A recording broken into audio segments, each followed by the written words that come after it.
I give up traveling. Not that I'm happy about it, but it's okay.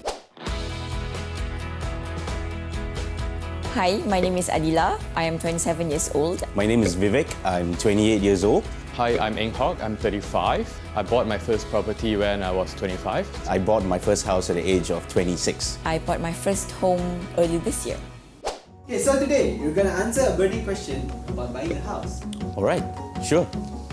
Are these questions? What motivates you to own a house? I have been renting my entire life, and renting is no fun. I guess it's a phase in life. You always want to own your own property, and I didn't want to pay rent for the rest of my life. It's your first step forward into adulthood. That responsibility of paying and owning your own place, I think, beyond compares to nothing else. Owning a home means owning your own space, being free to do whatever you want in that space, and that is basically my motivation. How long did you plan before you got your first house? Oh, I've been wanting to own a house my entire life.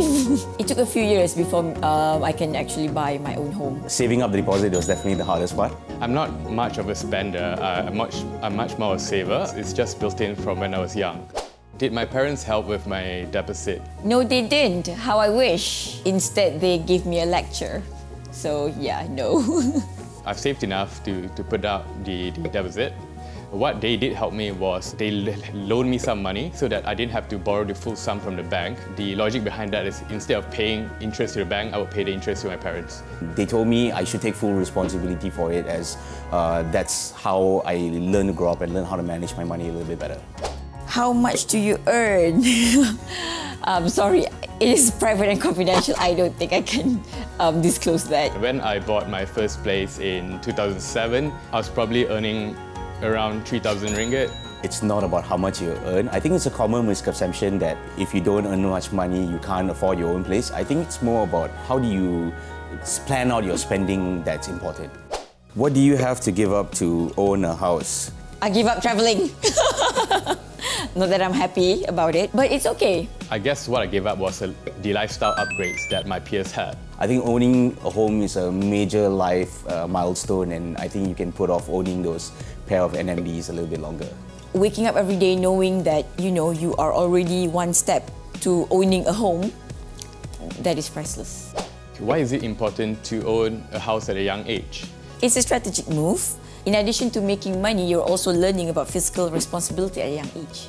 As we all know, property appreciates almost every year. The longer you wait, the more expensive it will get. Eventually, there will come a time when you want to start a family and you're going to have kids. So it's best to take on this burden a little bit earlier so that when you start a family, your family will have a much more comfortable life moving forward. Tips for future home buyers. That's easy.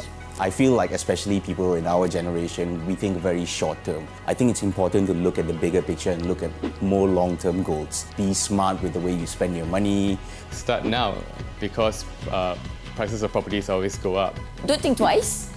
You're going to need it anyway, so get your first home now. You can check out a SPEF scheme by Prima. I heard they have got some pretty good deals, so why not? You guys can own a house at a much younger age than me. To own a house is a good life decision. Get a house when you're still young. Once you're older, it gets harder. It's not the easiest thing to do, but it's worth it. So did they offer anything? Like I'm gonna buy something. They offered moral support. That's all you get. Yeah, that's all I got.